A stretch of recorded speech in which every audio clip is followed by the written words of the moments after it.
ישראל ברני, אני בן 16 וחצי. אני בתוכנית הזאת כבר 3 שנים, ומה שעברתי פה בתוכנית הזאת זה המון חוויות, התנדבויות, הנאות, המון הנאות. קיבלתי חינוך טוב פה, למדתי אנגלית טוב.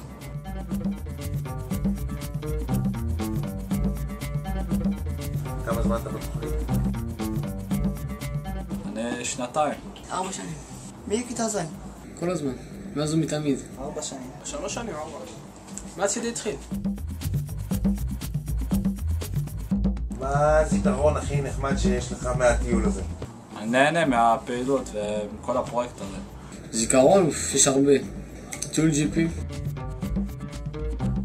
במוזיאון, ארכיאולוגיה. שמרק נפל מאופניים. טיול עם המסיבה שהייתה, והטיול עם האופניים וזה. היו כמה ימים בטבריה, בקיצור, טיול ג'יפים, זה, בריכות, חוף גיא וזה. נהנינו איתם מאוד, היה כיף להכיר אותם, הם אחלה אנשים. שבוע המקסים הזה שהם עשו אותו בעצמם. רוצה להיות שתהיה גדול? שאלה קשה. עכשיו כאילו במנהל עסקים. ואני רוצה להצליח בזה, כאילו זה השאיפה שלי. אני קצין בצבא, לא סתם. ואחרי זה אני הולך להיות סטודנט, ואחרי זה אני אהיה קצין איפשהו. נלך לעבוד. אני כבר צריך ללמוד איפשהו, אני אחרי הצבא, כאילו אני אעשה קורסים וזה, ואני אהיה קצין בעזרת השם, קצין.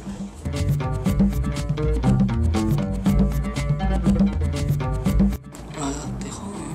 צבא אחרי התיכון. אחרי התיכון זה צבא, לא? ללמוד, באוניברסיטה. מכללה.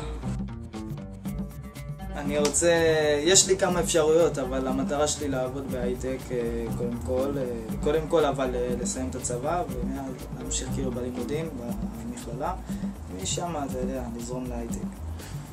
אני עדיין לא זה, אתה יודע, עדיין...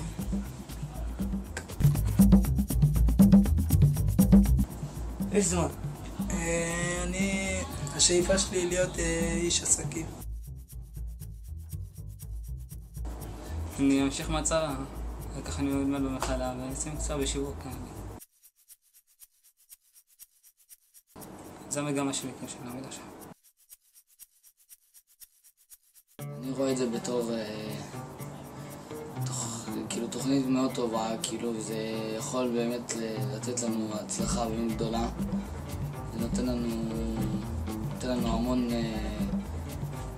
דחיפה קדימה, ומקווה שנצליח בשנתיים האלה.